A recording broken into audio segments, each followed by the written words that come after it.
So yung what's up guys, this is John D Official. For today's videos, nandito tayo ngayon sa may kapalayan ng ating probinsya. So yun, sa ngayon magbibingwit tayo ng isda. Titignan natin kung meron tayong mahuling mga isda sa araw na ito. So yun, sobrang napakainit ng panahon ngayon guys. So yun, samahan niyo po ako sa pagbibingwit ng isda ngayon dito.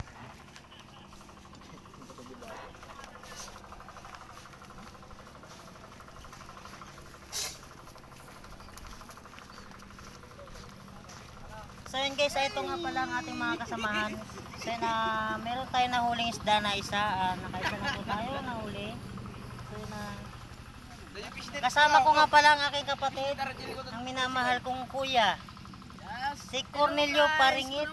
Kasama ko mga pinsang ko, nagbibingwit ng mga isda.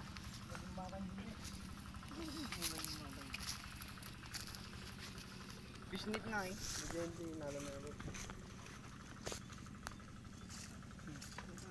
Ayun oh, nakakuha ni. Hey, pinito mo na oh. Buti na lang nahuli ko. Ayun oh, muntik nang nakataka.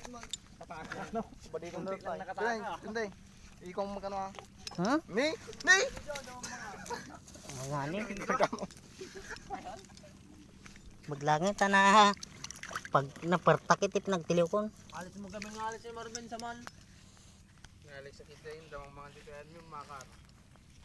So yun guys, ito yung ating mga gangster ng mga pinsan ay nanguhuli ng mga isda sa ilog na ito. So yun sana, ano masasabi mo sa ngayon, wala ka pa nahuli? Mainit.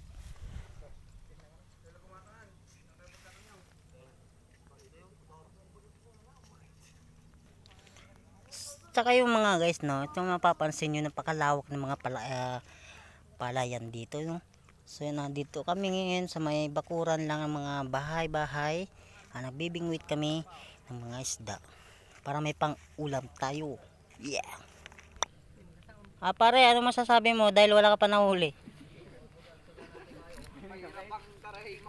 Pare.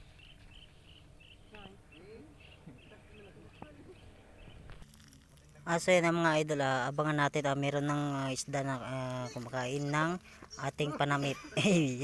Muntik nang malaglag.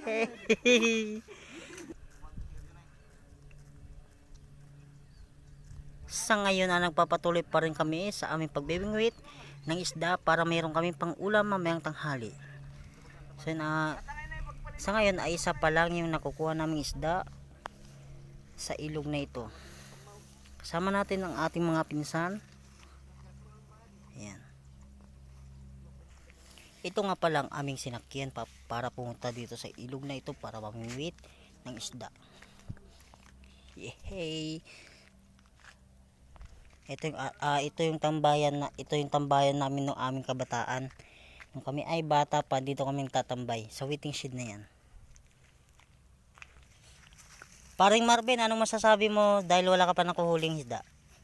Ang malas mong sumurot ka. Ang malas mong sumurot ka, hayop ka.